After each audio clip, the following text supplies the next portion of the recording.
नमस्कार बच्चों, मेरा नाम है राहुल और आप देख रहे हैं सीबीएसई क्लास। तो कार्यपत्र 61 27/11/2020 विषय हिंदी रचनात्मक लेखन। रचनात्मक लेखन के बारे में आज पढ़ेंगे। इससे पहले भी हम रचनात्मक लेखन कर चुके हैं निबंध को लेकर और हमने संवाद भी किया था। ठीक है, तो वर्कशीट शुरू होने से पहले आपको फिर दोबारा से मैं पेपर दिखाता हूँ। एस्से 2 का पेपर है मेरे पास, ठीक है, और ये एस्से 1 का पेपर। एक बार एस्से 1 के पेपर में देख लेते हैं। 2019-20 का है ये, ठीक है। तो पिछले ही साल का है, जब कोरोना वायरस नहीं हुआ तब का हुआ था। जो उस टाइम पे था, जो पिछली बार जो आपके हिंदी का पेपर है वो 4 खंड में था, क ख ग और घ में। जो घ होता है वो आपका रचनात्मक लेखन होता है। घ अगर मैं आपको खोल के दिखाऊं तो मैं घ पे ही बात करेंगे। देखिए ये रहा रचनात्मक लेखन। मैं अपने पिछले भी वर्कशीट में कई बार ये चीजें दिखा चुका हूं, कई बार दोबारा मैं दिखा दूं कि आपको मुश्किल परेशानी ना हो। तो ये आता है इसमें क्वेश्चन नंबर 13, 14 और 15 3 प्रश्न होते हैं, एक 10 नंबर का और ये 5 नंबर का, वो भी 5 नंबर का। तो निबंध तो मैं दिखा ही चुका हूं। अब आपका जो पत्र लेखन आया है उसके बारे में बता जा रहा हूं। समय का महत्व समझते हुए मित्र को पत्र लिखिए। अपने आसपास जल भराव की समस्या की शिकायत करते हुए दैनिक समाचार पत्र के संपादक को पत्र लिखिए। तो थोड़ा बहुत यही है जो आपकी बार मैंने इसी देख के लिखा है, आपको ये भी कवर हो जाएगा। कितने का है? 5 नंबर का है, ठीक है। और आपका संवाद, अब संवाद आएगा तो संवाद के लिए भी दिखा दूंगा मैं। और एस्से 2 के पेपर में चलते हैं। एस्से 2 का पेपर दिखा रहा हूं मैं, ठीक है। ये भी आपका प्रश्न पत्र 4 खंड में होता है। क ख ब्लर हो रहा है यार, फिर मैं देख नहीं पा रहा हूं, 1 मिनट बच्चों, ठीक है। जो प्रश्न पत्र है आपका 4 खंड में होता है, क ख ग और घ। जो घ होता है वो आपका रचनात्मक लेखन का होता है। घ अगर मैं देखूं यहाँ पे ओपन करके तो लास्ट में होगा 1 2 3, ये रहा। जो खंड घ है आपका, घ से घड़ी, रचनात्मक लेखन, ठीक है। ये आपका निबंध है 10 नंबर का। संकेत दिए गए संकेत बिंदु के आधार पर विषय पर 250 से 250 शब्द पर लिखना है, ठीक है। और ये आपका यहाँ पे बिल्कुल सही दिया गया है 12 और 13, ठीक है।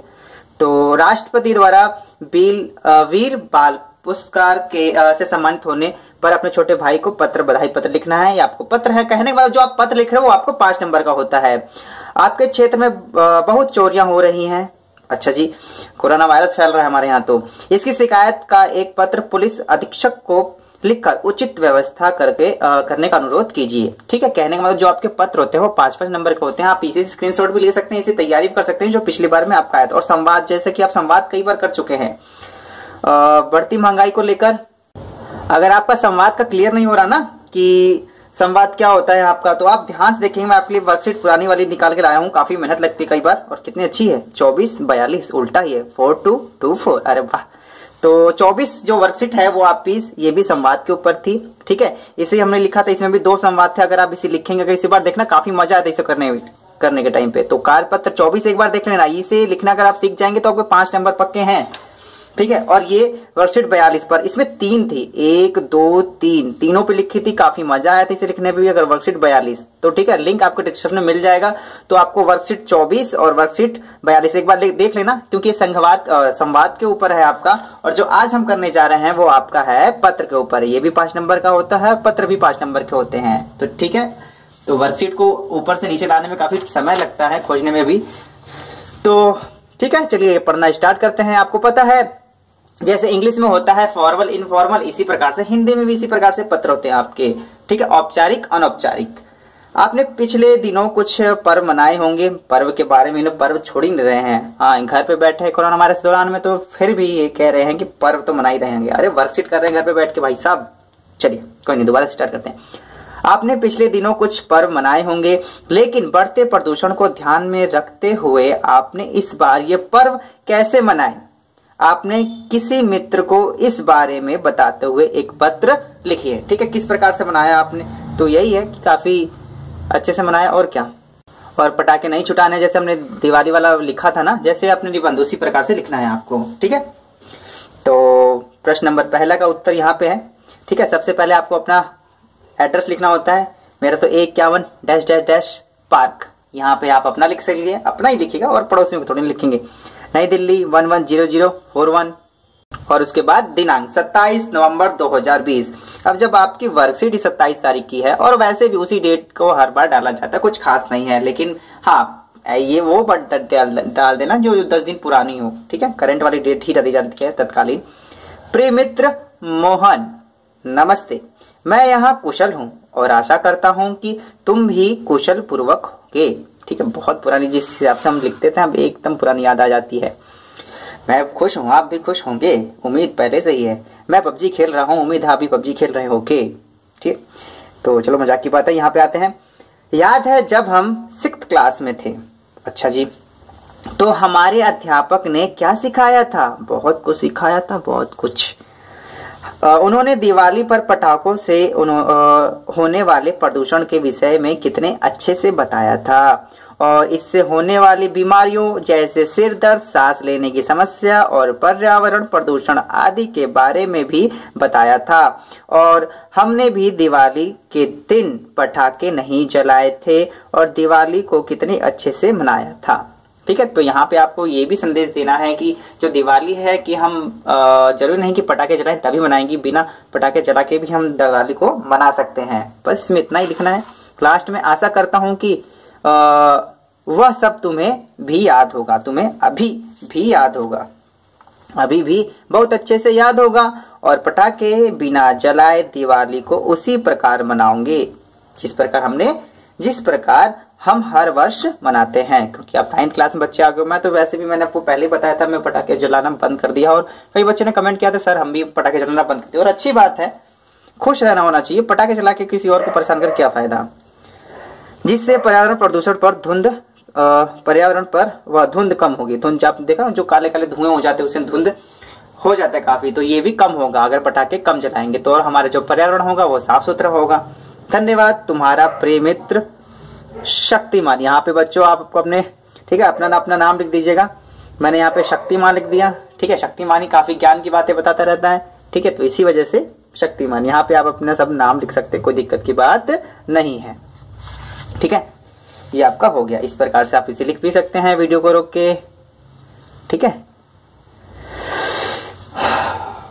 चलिए नेक्स्ट दूसरा है आपका, कुछ दिनों से आपके आसपास प्रदूषण का स्तर काफी बढ़ चुका है। इसके निवारण के लिए हमें किन्हें पत्र लिखकर अपने आसपास इस प्रदूषण की सूचना देनी चाहिए? सोच विचार कर संबंधित व्यक्ति को सूचना देने के साथ साथ कुछ सुझाव बताए हुए पत्र लिखिए। मतलब आपको किसको लिखना है प्रदूषण के बारे में ये बताना है, और प्रदूषण कैसे हो रहा है ये भी बताना है, थोड़ा सा एक दो सुझाव भी देते हैं आपको। ठीक है, तो चलिए लिख देते हैं। ये भी काफी सिंपल है। कितने नंबर का आएगा? 5 नंबर में। तो सबसे पहले प्रश्न 2, इसका उत्तर, सेवा में मुख्य अधिकारी और पर्यावरण प्रदूषण निवारण समिति को लिखेंगे। दिल्ली 1100 ***। अब कहाँ की है ये मुझे नहीं पता तो आप अपना पिन कोड भी डाल सकते हैं, जैसे मैंने पिछली पत्र में किया था। दिनांक 27/11/2020 से दिनांक थोड़ा बाद में याद आ गया, दिनांक भी लिखना था तो दिनांक इस वजह से थोड़ा सा बीच में आ गया, लेकिन दिनांक भी जरूर लिखिएगा कि आपने किस डेट को, किस तारीख को, किस तिथि को आपने ये पत्र लिखा है। ये इसका होना भी बहुत जरूरी है।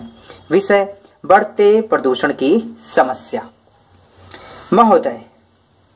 महोदय, मैं इस पत्र के माध्यम से आपका ध्यान हमारे क्षेत्र में स्थित औद्योगिक संस्था द्वारा बहाए जा रहे गंदे पानी की ओर दिलाना चाहता हूं कि हमारे तरफ जो गंदा पानी है बहुत बहाया जा रहा है। एक औद्योगिक में से एक, ठीक है, एक वहां पे फैक्ट्री लगी हुई है। यहाँ गंदा पानी यमुना पानी में गिरता है। जो यह गंदा पानी है वो कहाँ गिरेगा? आपका यमुना पानी में। कोई भी पानी जो सीधे होता है धीरे धीरे कहीं ना कहीं यमुना में जाता है, और औद्योगिक वाला तो यमुना में तो जाता ही जाता है। जो कुछ फैक्ट्रियां होती है डायरेक्टली यमुना किनारे होती हैं, जो उससे कचरा होगा डायरेक्ट यमुना नदी में जाएगा और काफी नुकसान भी होता है इससे, गिरता है और इसके जल को दूषित कर रहा है। इससे पेयजल की गुणवत्ता पर बड़ा प्रभाव पड़ रहा है। इस ओर स्थानीय निकायों का ध्यान कई बार आकर्षित कराया गया है, पर उन्होंने इस पर विशेष ध्यान नहीं दिया। जो आसपास के होते हैं ना, चलो सर जी ऐसा हो रहा है, वो ध्यान देते नहीं है, फिर हमें उच्च अधिकारी से बात करनी पड़ रही है। वही बात है, कराया गया पर उन्होंने इस पर विशेष ध्यान नहीं दिया। यह गंदा पानी व जल प्रदूषण को बढ़ावा दे रहा है। यमुना में रह रहे कई प्रकार के जीवों पर इसका बुरा असर होगा। जो इस प्रकार से फैलाया जा रहा है ना गंदगी, पानी, वो इससे जो यमुना में पानी में जो कई प्रकार की मछलियां जीव जंतु रहते हैं उससे नुकसान होगा इन्हें काफी, और उनका जो आवास होगा पूरी तरह से बदल जाएगा। कई जो जीव जंतु होंगे वो मर जाएंगे लालची इंसान के खातिर। ठीक है, तो इसके बाद बाकी है तेरी तो थोड़ी देर रोक सकते आपसे विनम्र। देख अपन तेरे को फुल विनम्र के साथ रिक्वेस्ट कर रहा है, थोड़ी देर के लिए रोक के रख, हम लोग की मीटिंग की काहे को वाट लगा रहे हैं। अपन भी बोले तो क्या विनम्र करता है कि विनम्र के साथ काम होता है, मेरे को मालूम है। चल आगे बोल। अच्छा, अनुरोध है कि, ठीक है कैसा लगा, आपसे विनम्र अनुरोध है कि इस औद्योगिक संस्था को गंदा पानी नदी में बहाने से रोका जाए और पर्यावरण को शुद्ध बनाया जा सके। आशा करता हूं कि आप इस समस्या को समझेंगे और उचित कार्यवाही करेंगे। भविदय झुनझुनवाला। ठीक है, यहाँ पे आप अच्छा सा नाम लिख सकते हैं कोई सा। ठीक है, तो भविदय झुनझुनवाला। यहाँ पे कोई नाम वगैरह नहीं दिया गया है। ठीक है, यहाँ पे कोई नाम नहीं दिया गया है, इसी वजह से जो इंग्लिश में होता है खासकर फॉर एग्जाम्पल नाम दे दिया होता है, आपके बार इन्होंने ना इसमें नाम दिया है ना इस बारे में नाम दिया है। अगर मैं आपका वो पेपर दिखाऊं, ठीक है, ऐसे 2 वाला, तो यहाँ पे भी इन्होंने जो है कि पत्र में कोई नाम नहीं दिया गया है। ठीक है, तो यहाँ पे आपको अपने अनुसार नाम लिखना पड़ेगा। ठीक है, जरूरी नहीं किसी भी प्रकार का नाम लिख सकते हैं, आप अपना भी नाम लिख सकते हैं, कोई दिक्कत की बात नहीं है। उम्मीद है चीजें समझ में आ रही होगी। मैं सीबीएसई क्लासेस वीडियो को देखने के लिए धन्यवाद। वीडियो कैसा लगा कमेंट करके जरूर बताइएगा, आपके प्यारे कमेंट का मुझे इंतजार रहेगा।